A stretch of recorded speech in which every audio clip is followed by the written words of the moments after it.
Hi there, welcome back to Cuban Slang channel and welcome back to another Cuban Slang lesson about understanding Cuban accent once and for all. As you probably know, I already have one video about this topic. However, after making that video, I realized that there are more sounds that I gotta share with you because are so evident when you hear Cuban people around you speaking fast. So today I bring you these other sounds. If you're interested, keep watching till the end. Vamos para allá. Let's get started at once.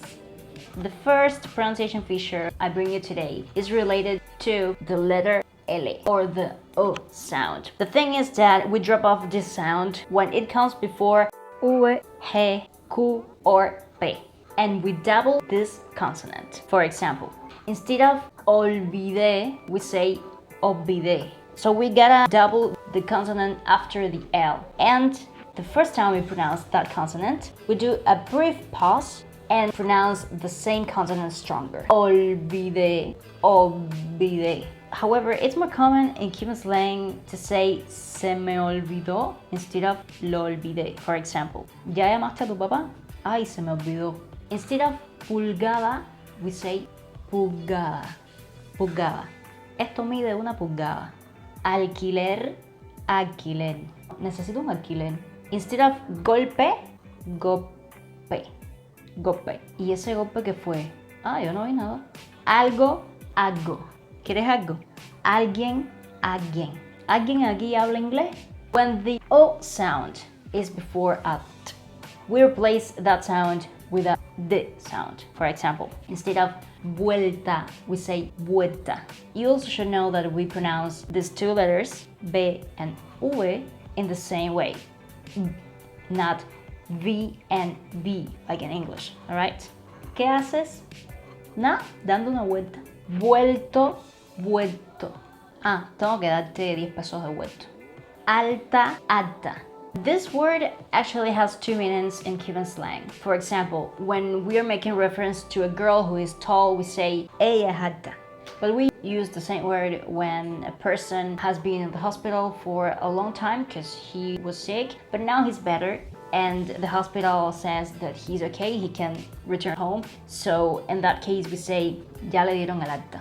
Alto, alto. El niño salió alto a su padre.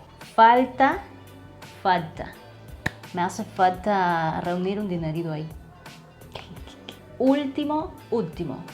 ¿Quién es el último? The second pronunciation feature is related to the letter R. We drop off the letter R and double the next consonant when it comes before M, Q, B, or G.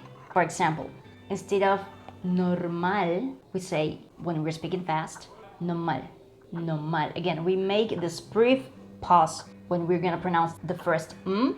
Normal, normal, normal. Ah, eso es normal.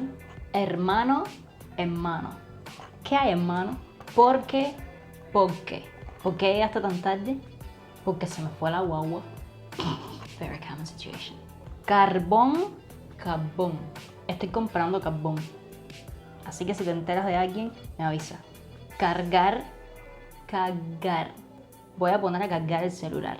The next one is when we replace sound with a D when it comes before a T or a T. For example, instead of actor, actor, actor. Brad Pitt es un buen actor.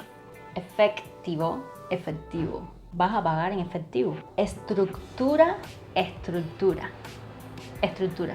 Ese edificio tiene buena estructura. Conectar, conectar.